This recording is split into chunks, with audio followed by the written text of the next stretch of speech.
8 de la mañana con 7 minutos y está junto a nosotros Pedro Donoso. Él es analista y consultor político, director ejecutivo de la firma ICARE.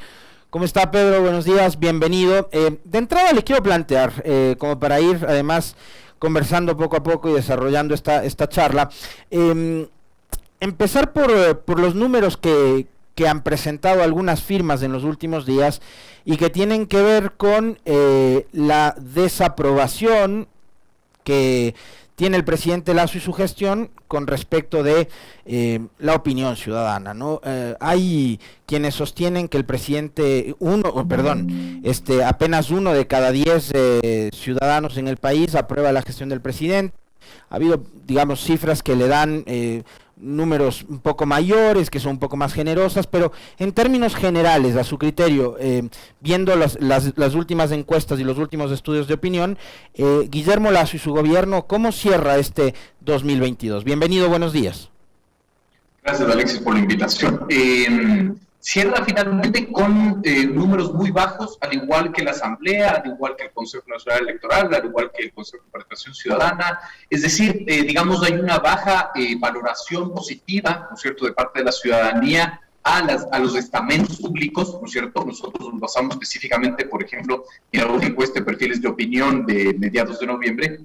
Sin embargo, más allá de entender o de visualizar, ¿no sé?, las bajas valoraciones que tienen los estamentos públicos, el Ejecutivo, el Legislativo, incluso el Judicial, etcétera, para nosotros hay 3 cifras que son fundamentales, ¿no es cierto?, y que podrían explicar, y lo pongo como hipótesis, ¿no es cierto?, la poca valoración, ¿no es cierto?, de la ciudadanía de parte de estas entidades públicas. El primero es el altísimo pesimismo. Yo siempre repito esto. Digamos, es supremamente importante marcarle el pulso o medirle el pulso del ánimo a la ciudadanía. Y estamos cerrando un año con una ciudadanía altamente pesimista, ¿no? Esta última encuesta de perfiles de opinión dice 9 de cada 10 ecuatorianos se sienten pesimistas del presente. Digamos que el pesimismo a futuro es supremamente grave también, ¿no es cierto? Solo 6.79 ecuatorianos creen que la economía va a mejorar, por ejemplo. Solo 5.09 ecuatorianos creen que se va a mejorar el ámbito político. 61% cree que el desempleo va a aumentar. 80% cree que la delincuencia va a aumentar, ¿no es cierto? Entonces,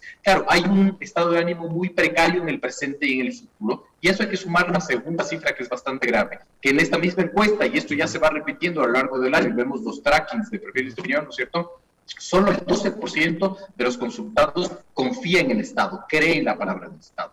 Esto quiere decir que estamos cerrando un año donde la sociedad ecuatoriana se siente profundamente pesimista del presente, pero además no tienen quien creer, porque solo 1 de cada 10 cree en el Estado, y eso de una u otra manera podría explicar las bajas valoraciones que tiene el presidente de la Asamblea. Sí, yo en el arranque quiero ser muy franco y muy sincero, me ganó el sesgo, porque la verdad es que las cifras negativas no únicamente golpean al presidente Lasso o a su gobierno, sino que golpean, digamos, como decía Pedro en su primera respuesta, a varias instituciones públicas, la Asamblea, la Justicia, incluso ahora que estamos viviendo ya una etapa preelectoral, la misma función electoral está con números y cifras negativas con respecto de su gestión. Pero hay una palabra que mencionó Pedro Donoso ahora, de la cual además yo recuerdo alguna de las últimas charlas que mantuvimos con Pedro, es el tema de la desconfianza.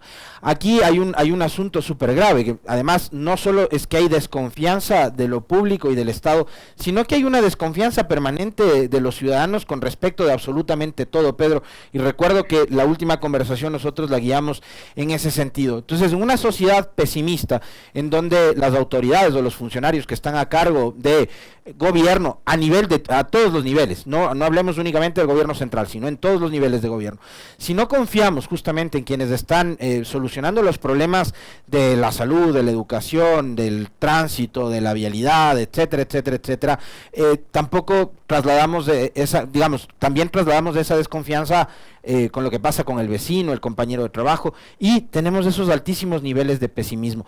Esta sociedad, así como opera, cómo funciona, cómo se desarrolla una sociedad que está con esos niveles de pesimismo tan altos y de desconfianza.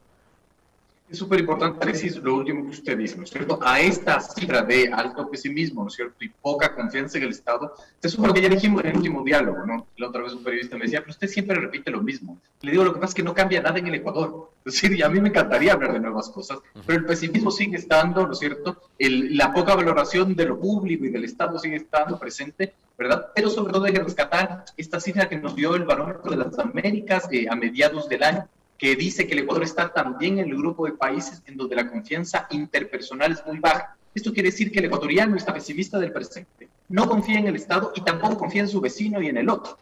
¿Qué es lo que sucede, para responder su pregunta, qué es lo que sucede? ¿Cómo avanza una sociedad? Hay que entender que las sociedades tienen conflictos naturales, ¿no es cierto? Es decir, las tensiones es algo absolutamente normal dentro de las sociedades y esas tensiones tienen que encontrar una válvula de escape. Cuando hay un Estado fuerte y un Estado creíble, ese Estado se convierte, ¿no es cierto?, el que administra las transacciones, dicen los sociólogos políticos, ¿cierto? Es decir, la razón de la creación del Estado, porque nosotros nos organizamos alrededor de un Estado, es porque le damos al Estado, ¿no es cierto?, la obligación de hacernos fácil la transaccionalidad de la vida. ¿Qué quiero decir con esto? ¿No es cierto? Que si yo tengo un problema, ¿verdad?, no voy, mato al vecino, me doy a golpes con el vecino, sino recurro finalmente al Estado para que el Estado, ¿no es cierto?, le diga al vecino que yo tengo un problema con él y nos ayude a solucionar ese problema. Eso facilita la transaccionalidad. Y a mí lo que me ayuda el Estado, ¿no es cierto?, es a entender que si, por ejemplo, en un Estado de Derecho yo mato al vecino, el costo que yo pago por matar al vecino es muy alto, finalmente. Por lo tanto, yo prefiero acudir al Estado para que resuelva esa tensión social. ¿Qué es lo que sucede cuando hay poca credibilidad en el Estado y cuando hay poca credibilidad en el otro? Que no es que esas tensiones desaparecen, sino que algo va a tener que ayudar a resolver esas tensiones, esa válvula de escape, y usualmente es la violencia. Ahora, todo esto, Pedro, ocurre en una etapa, como decía yo hace un momento, que es preelectoral. Y quisiera conversar con usted con respecto de lo que fue también una charla que sostuvimos hace algunos días acá con el también consultor político Osvaldo Moreno. Y él decía, con todo este escenario tan conflictivo y con esos números en negativo que tiene no solo el presidente Lasso, su gobierno, sino la política en general en el Ecuador, ir a una consulta popular termina siendo un suicidio, decía Osvaldo. Y yo le decía que coincido parcialmente con su visión, porque en contrapartida, las últimas encuestas que hemos visto, los números a favor del sí, que es la tesis del gobierno en las preguntas planteadas para la consulta, son altos, ¿no? Entonces, ¿cómo entender aquello? O también quisiera atarlo con la última respuesta que nos ha dado, que tiene que ver con el tema del pesimismo y la confianza. ¿O es que acaso estamos tratando de manifestarnos sí justamente para ya no caer en ese pesimismo y para tratar de darle algo de confianza a un gobierno que luce bastante alicaído? Pues yo concuerdo que una consulta popular en sí mismo es un altísimo riesgo por dos razones, ¿cierto? Primero, por el proceso que involucra, ¿no? Porque además también hay que analizar siempre el contexto, es decir, están convocándonos a las urnas para votar una consulta popular sobre ya un proceso electoral, es decir, es un proceso electoral sobre otro proceso electoral. ¿Por qué esto es grave? Porque ya conviertes así ya ¿no es cierto?, en la tarima en la que se va a construir incluso el proceso electoral en las seccionales. No, los candidatos seccionales van a tener que tener una postura a favor del sí, a favor del no, y convierte finalmente a la consulta popular en el gran botín de otro proceso electoral, ¿no? Entra en la zona de funcionalidad, decimos nosotros desde el gabinete estratégico que yo dirijo, ¿no? Entonces, desde ahí ya tienes un gran riesgo, y el segundo riesgo es lo que pueda, digamos, resultar de la consulta popular, y ahí yo creo que hay dos elementos que hay que analizar, ¿no es cierto? Es decir, si el gobierno pierde, ¿no es cierto?, su desgaste a su capital político va a ser mucho más profundo, pero no creo que pierde tanto como si gana, ¿no? Y usted me va a decir, este señor está loco, pero no necesariamente. Es decir, el gobierno lo que está haciendo, por lo pronto, por lo que vemos, es girando alrededor de la consulta popular los problemas de la ciudadanía. Así es. Quiero volver a las cifras de perfiles de opinión. Es la primera vez en la vida que yo leo encuestas, voy haciéndolo 15 años, que el 60% de los consultados reconocen en un solo problema un problema principal suyo.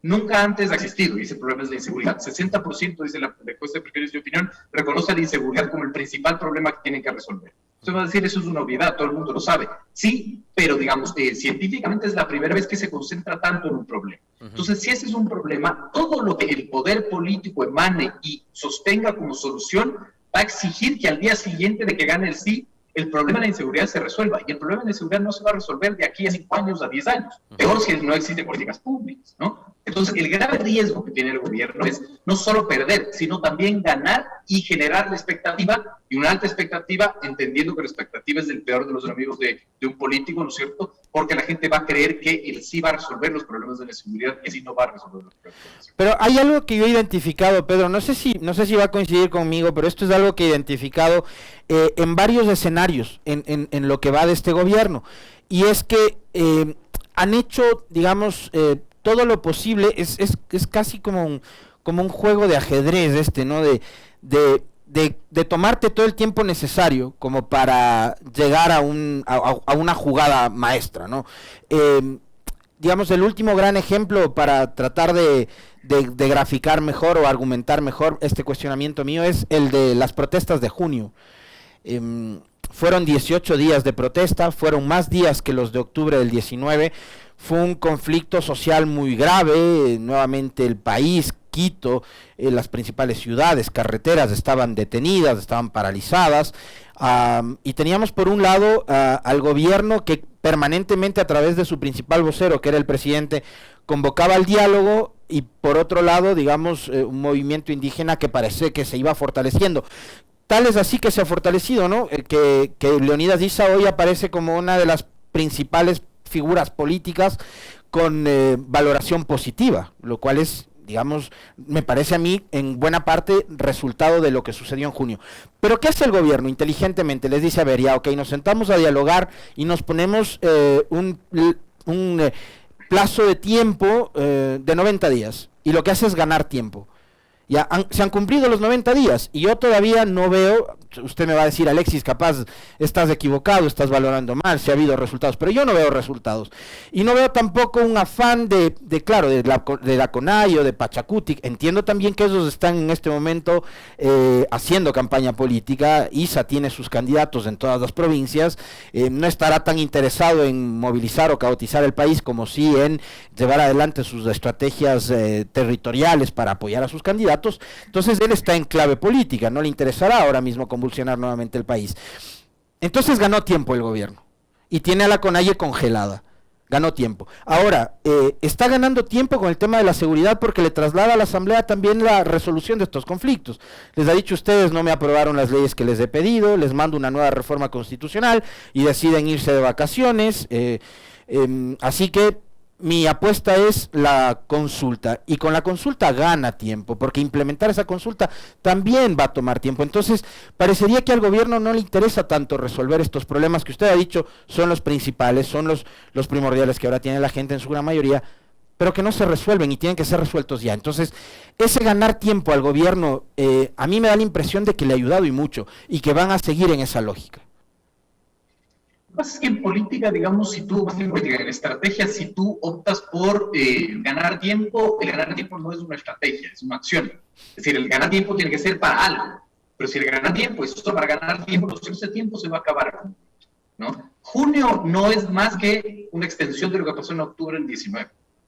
Y que la sociedad no lo supo procesar, ¿no es cierto? Es decir, como sociedad, como siempre, ¿no es cierto?, no tenemos la capacidad de entender lo que sucedió, de trabajarlo, la academia no nos pone elementos sobre la mesa, la élite política, la élite indígena, la élite sindical, la élite cultural, no nos dicen qué es lo que sucede, ¿no es cierto? Entonces, como no resolvemos ese problema, lo ponemos bajo la alfombra, pasan 2 años y vuelve a estallar, ¿no? Esta sociedad que yo siempre repito, ¿no es cierto?, de sucesos más que de procesos. Entonces, el problema no solo es dar tiempo, sino qué haces con ese tiempo y qué haces con ese resultado.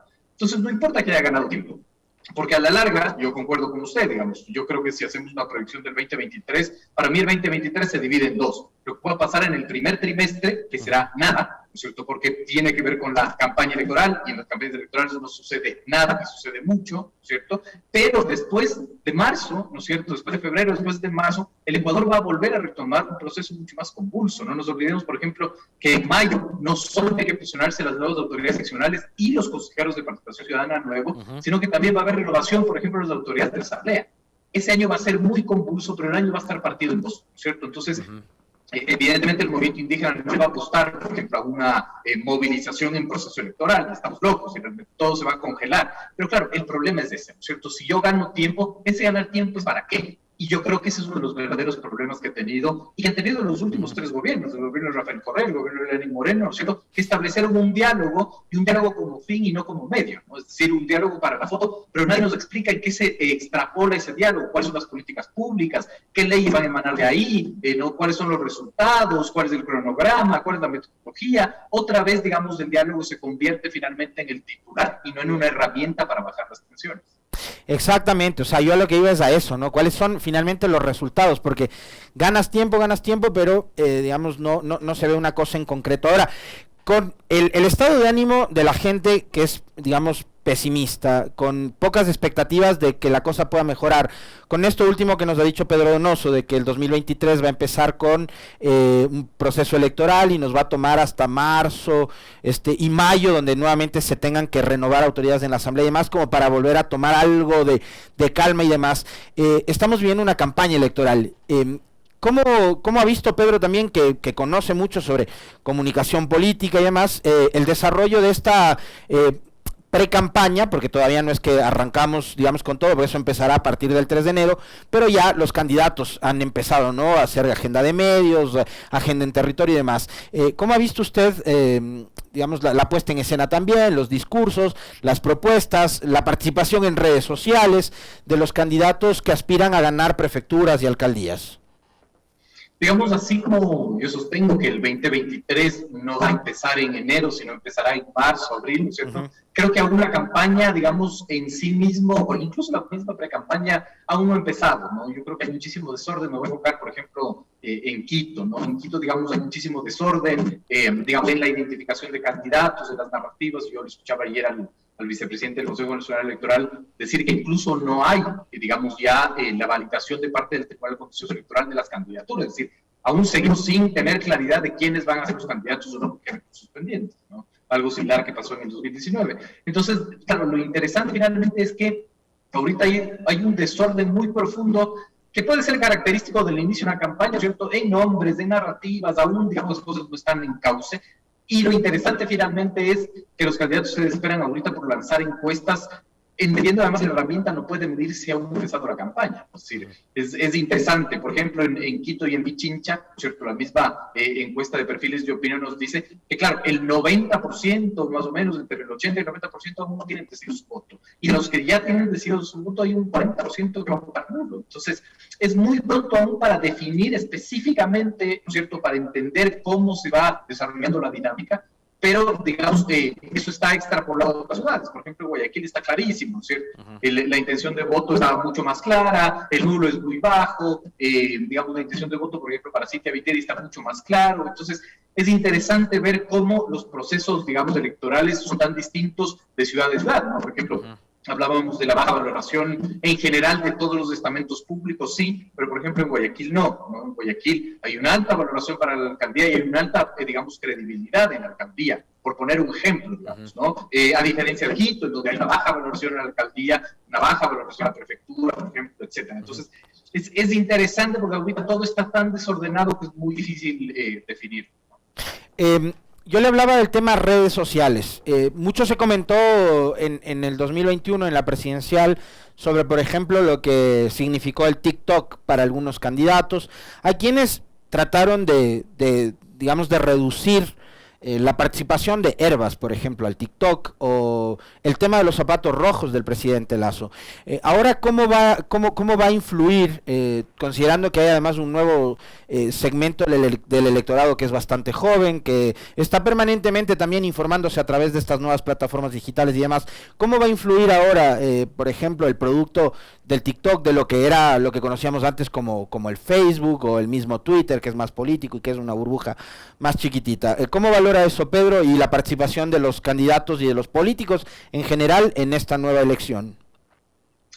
Yo creo que en el Ecuador, como yo creo que en la región incluso, sí tendemos a sobrevaluar lo que significan las redes. Las redes son sin duda un recurso supremamente importante, pero no son todo, ¿no? Es decir, nosotros no somos ni Estados Unidos ni Europa, finalmente, en donde la penetración incluso de acceso a Internet es muy profunda, no lo somos. Uh-huh. Creo que es supremamente importante, sí, para hacer una circulación de mensajes. Yo creo que ganas mucho más en reconocimiento al candidato que en intención de voto, por ejemplo, ¿no? Es decir, no es lo mismo. Yo concuerdo con usted que es una locura reducir, por ejemplo, no sé si decir la alta votación, sino la votación que tuvo Eras a solamente el TikTok. Eso se va a desconocer, digamos, la organización que tuvo el Izquierda Democrática en ese entonces, el fenómeno de la tercera vía, correísmo, anticorreísmo, es decir, es mucho más profundo, ¿no? Yo creo que, digamos, las campañas o las estrategias de campaña, yo no soy experto en asesoría electoral, pero digamos, algo puedo opinar al respecto. Yo creo que la intención de esos procesos son más que intención de voto, reconocimiento, es decir, es el primer peldaño, ¿no es cierto? Yo necesito que reconozcan mi candidato, que sepan quién es, que sepan que es candidato, y después en el proceso quizás más territorial, por ejemplo, más de puerta a puerta, voy asegurando la intención de voto, ¿no? Pero son, digamos, son procesos que tienen que estar concatenados y que hay que entender el orden, porque si uno cree que el orden finalmente es después, al principio vemos territorio y después TikTok refuerza, creo que ahí va a tener como una confusión. A su criterio, el ingreso de Andrés Seminario a la Secretaría General de Comunicación tras la salida de Pipo Lasso y lo que dejó Eduardo Bonilla en su paso también, ¿le resultó más beneficioso al presidente Lasso? Yo veo que hoy el presidente es un poco más certero en su estrategia de comunicación, digamos así superficialmente, pero usted que es un especialista en esta materia, Pedro, ¿cómo ha visto la incursión de Andrés Seminario manejando la comunicación gubernamental? Yo ahí voy a ser como quizás muy crudo, ¿no? No ha cambiado nada, y no ha cambiado nada porque, y lo repito siempre, el problema del gobierno no es un problema de comunicación. Es decir, ¿cómo explica finalmente que al final del 2022 la ejecución presupuestaria de un ministerio como el Ministerio de Energía está en el 30%? ¿Qué TikTok te sirve para justificar eso? Es decir, no te sirve nada, ¿no es cierto? ¿Qué te sirve para ocultar finalmente que no existen 5 políticas públicas que resuelvan el verdadero problema de la ciudadanía? Es decir, el problema no es de comunicación. La comunicación es lo menos importante de lo más importante. Pero si no hay gestión, ¿qué puede comunicar, sea Andrés Seminario o sea el que sea? Es decir, no puede haber comunicación si no hay una buena gestión, o si no hay gestión en general. Yo creo que no hay una gestión clara. Quizás ha empezado a encaminarse con más claridad la construcción de una identidad, y en eso sí podemos reconocerlo. Es decir, yo no puedo estar en desacuerdo, pero por lo menos ya empieza a haber una identidad, y vemos a un Guillermo Lasso en todo evento público, o la mayoría, con una gorra de los militares, con una gorra de la policía, lo que quiere, digamos, posicionarse la idea de la mano dura, ¿no es cierto?, de la mano de resolver el problema de la delincuencia, etcétera, etcétera, etcétera. Quizás están haciendo esfuerzos por identificar la identidad, pero una identidad no se va a alimentar si no hay una gestión que le dé molde finalmente, ¿no?, que le dé figura. A la larga sigue la identidad siendo supeditada, por ejemplo, a las disputas, digamos, lógicas de la aplicación del poder. Por ejemplo, ¿no?, un gobierno que decide aumentar $25 el salario básico unificado sin ningún criterio técnico. No hay ningún criterio técnico. El criterio técnico es que yo ofrecí subirlo en $500, así que voy subiendo $25 al año, cosa que no es un criterio técnico, ¿no? Entonces, puedo decir que están quizás ayudando a construir una identidad, pero eso no va a resolver los problemas que tiene el gobierno de gobernabilidad. Pero hay algo interesante que usted menciona, yo lo comentaba el otro día en el espacio de opinión, que tiene que ver con el uso de la gorra. Y a veces también la política echa mano muy seguido en estos productos comunicacionales de las cosas que son simbólicas. Por eso yo mencionaba hace un momento también con respecto a la campaña del 2021 el uso de los zapatos rojos. Hoy viene con el uso de la gorra, ¿no? La gorra del GIR, la gorra de las Fuerzas Armadas, de la Armada, del Ejército, etcétera, etcétera. Y a la par, con el uso de la gorrita y la vinculación que eso puede generar entre el jefe de Estado y la fuerza pública, y este contexto de inseguridad que está viviendo el país, hay el uso de la palabra liderar, ¿no? Yo ahora en cada copy, en cada publicación, en cada post del presidente o del gobierno, veo la palabra liderar. Entonces, están construyendo una imagen que no le había acompañado antes al presidente Lasso. Pero más allá de eso, de lo discursivo, de lo retórico, Pedro, ¿puede generar, digamos, algún sentimiento adicional de emoción en la gente, o eso queda únicamente ahí, se diluye con lo líquido que termina siendo las redes sociales? Más que diluirse con lo líquido de las redes sociales, estamos en un momento tan grave de la situación del Ecuador que ya finalmente que empieces a hablar de los planes, del financiamiento, de lo que vas a hacer, ya no funciona porque la gente ahorita ya necesita la resolución inmediata de sus problemas. Si la gente te dice, ya no me cuente cuánto le va a dar a la policía para resolver, quiero que me dejen de matar en la calle, quiero que me dejen de robar en la calle, ¿no es cierto? Quiero que la UPC que está a 400 metros, ¿no es cierto?, evite que me asalten. Yo creo que ya estamos en un momento tal de desesperación que la gente ya no necesita que le cuentes del proceso, sino que necesita resultados inmediatos, ¿no? Necesita, digamos, lo que en criminología inmediata incluso se llama la causalidad mágica. Que me digas cuál es la causa, ¿no es cierto? No me expliques nada más, que digas cuál es la causa y que me des la solución, pero que esta solución ya esté, digamos, hecha carne, ¿no? O sea, ya no quiero que me asalten, ya no me expliques que le vas a dotar de chalecos antibalas a la policía, eso ya no me interesa, ¿no? Entonces, creo que ese proceso, ¿no es cierto?, de posicionamiento en el imaginario, de quizás hablar de liderazgo, ¿no es cierto?, era importante hace 8 meses o hace 10 meses, ahora ya no. Ahora, digamos, ya el gobierno está contra la espada y la pared en una, digamos, yo creo que en un escrutinio mucho más crudo de parte de la ciudadanía para resolver sus problemas y resolver un problema que para mí es casi irresoluble, que es la inseguridad, ¿no es cierto? Porque además el gobierno solo opta por establecer estos planes, programas y proyectos desde la mirada castrense, desde la mirada policial, pero yo no veo hasta ahorita una política pública que resuelva el problema verdadero que es la ruptura del tejido social, ¿no? ¿Dónde está la inversión social, etcétera? Entonces, claro, pueden darnos un montón de cifras, ¿verdad? Pero si no vemos realmente y si la gente no lo siente, yo creo que no va a permear finalmente la ciudadanía.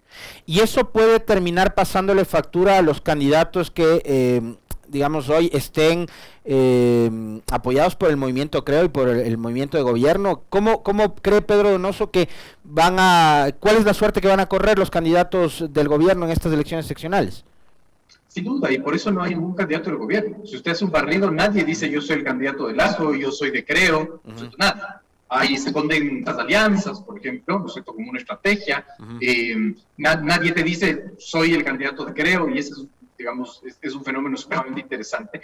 Y más allá de eso, ¿no es cierto?, yo no veo ningún candidato fuerte de parte del Ejecutivo en las principales ciudades del país. Es decir, no, el Ejecutivo no va a tener un buen resultado en las seccionales, ¿no es cierto? Creo que esa es una apuesta que yo no entiendo, digamos, la razón, porque es lógico que en política entiendas que uno solo puede hacer un gobierno sólido, ¿verdad? No solo puede hacer, pero te beneficia el hacer un gobierno sólido con apoyo de gobiernos seccionales, ¿no? Gobiernos intermedios, que conocen el territorio, que suben información, es decir, que te ayudan, por ejemplo, las gobernaciones a entender los fenómenos, a bajar las tensiones, etcétera. Yo creo que el gobierno le está apostando absolutamente todo al proceso de la consulta popular y, otra vez, digamos, ese es un altísimo riesgo.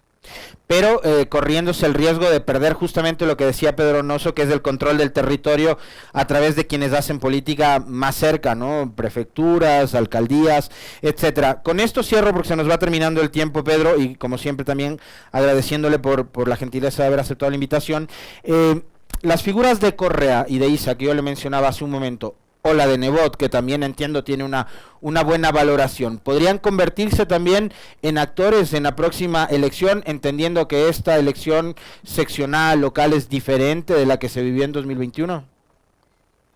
Es una gran pregunta, yo creo que hay que medirlo, ¿no es cierto? Aquí hay que separar, finalmente, es decir, no podemos meter a los tres en un mismo saco, eso se lo hace el gobierno equivocadamente, ¿no es cierto? Hay encuesta de perfiles de opinión súper interesante de julio, post-junio, ¿no es cierto?, que te da cifras asombrosas, ¿no es cierto?, justo en Quito y en el Posar, ¿no es cierto? Hay cifras, por ejemplo, que te dicen el gobierno le dejó bajar la gasolina, decretar la emergencia en salud, lo hubiese hecho si el movimiento indígena no se tomó a las calles, 80% responde que no. ¿No? Es decir, hay que ver muy bien finalmente lo que pasó en junio, ¿no es cierto? Hay que leer las cifras y hay que entenderlo muy bien.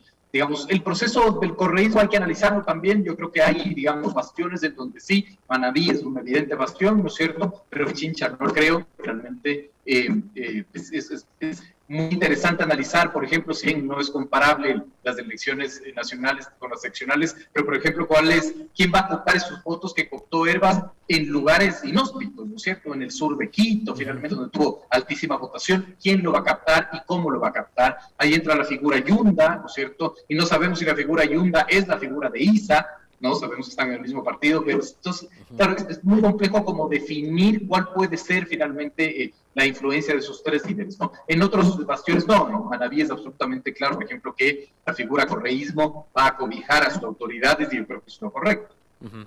Muy bien, le quiero agradecer infinitamente a Pedro Donoso, consultor político y director de la firma ICARE, por haber tenido la gentileza de aceptar la invitación, y de paso desearle que tenga unas felices fiestas, que tenga un gran año el 2023, a usted y a todos quienes le acompañan en su trabajo. Pedro, un abrazo. Gracias, Alexis, felicidades a usted y a su audiencia.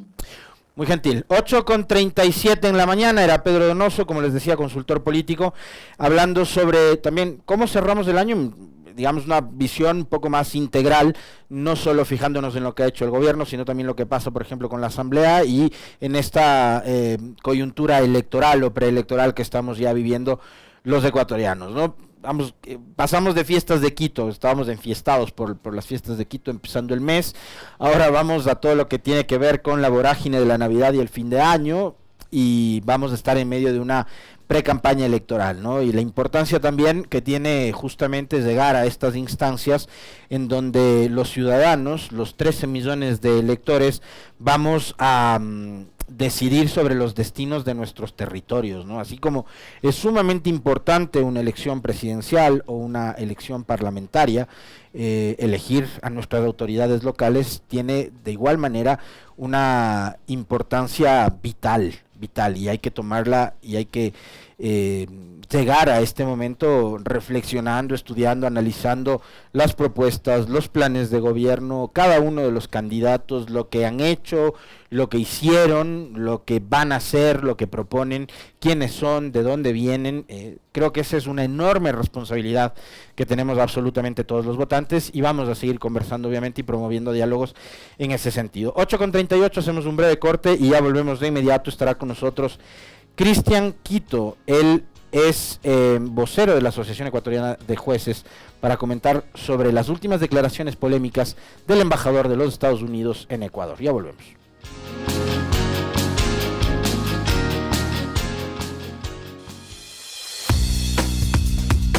Radio Pichincha, 95.3 y 94.5 FM, noroccidente de Pichincha.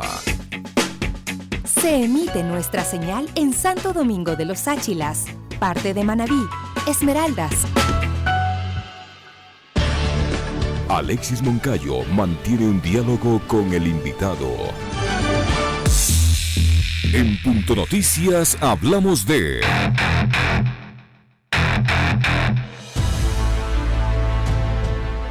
Juan José Morillo, vocal del Consejo de la Judicatura, defendió la gestión de la actual administración, que ha abonado, dijo, a frenar actos de corrupción y el crimen organizado. Por parte del Consejo no existe indolencia hacia sus servidores judiciales, aseguró Morillo, pero anticipó que los narcogenerales o narcojueces mencionados por el embajador de Estados Unidos, Michael Fitzpatrick, tendrán que responder ante la justicia.